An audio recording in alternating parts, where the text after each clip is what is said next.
by briefly discussing nitrite, NO2-.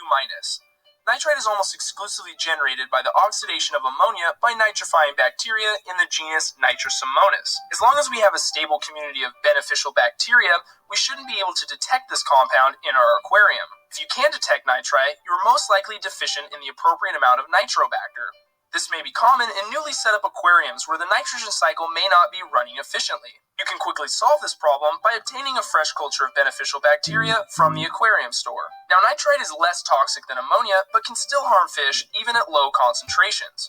Nitrite is further oxidized by nitrobacter to the less toxic form, nitrate. In the aquarium, we'll almost always see moderate concentrations of this compound. Now, nitrate can be used in a few different ways. Plants, algae, and microorganisms may decide to consume it for use in nitrogen assimilation if no better form of nitrogen is available. In anaerobic zones, areas in the aquarium with no measurable oxygen, such as the substrate, a process called denitrification can take place. This is performed by bacteria that are responsible for the full reduction of nitrate to nitrogen gas, which can then leave the aquarium. Nitrate concentrations can also be reduced by doing routine water changes. To review, nitrite is a moderately toxic compound which comes primarily from the oxidation of ammonia by bacteria in the genus Nitrosomonas. It's generally short-lived in the aquarium because it's quickly oxidized to nitrate by bacteria in the genus Nitrobacter. Nitrate is less toxic than ammonia and nitrite.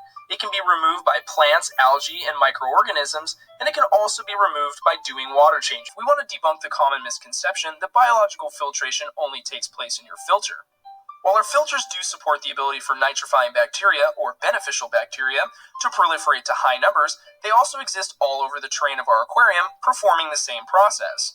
This process is called nitrification, and it's one of, if not the most important biochemical pathway in our aquarium. Taking a closer look at the stoichiometry of this process shows that toxic ammonia is oxidized to nitrite and then further oxidized to the relatively non-toxic nitrate. These actions are performed by two separate bacteria, one in the genus Nitrosomonas and the other in the genus Nitrobacter. Nitrosomonas is responsible for the first oxidation, converting toxic ammonia to the slightly less toxic nitrite. This form of nitrogen is then released from the cell as a waste product, where it is now available for Nitrobacter to complete the final oxidative step, converting nitrite to the much less toxic nitrate. This fully oxidized form of nitrogen is then released and free to travel throughout our aquarium, where it can be used as a substrate in a process called denitrification or used by plants for nitrogen assimilation. We highlight both of these processes in other videos. Now, looking back at our first depiction of nitrification, we observe that oxygen is required for this process to occur. It turns out that the ability for beneficial bacteria to detoxify ammonia is limited by the concentrations of available oxygen. This is just one of the reasons why it's really important to have good aeration throughout your aquarium and your filter. Now, if you have few or no plants in your tank, you may need to perform more frequent water changes to remove the excess nitrate.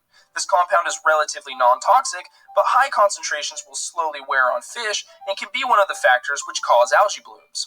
To review, nitrification is a vital process in the aquarium that is responsible for the detoxification of ammonia.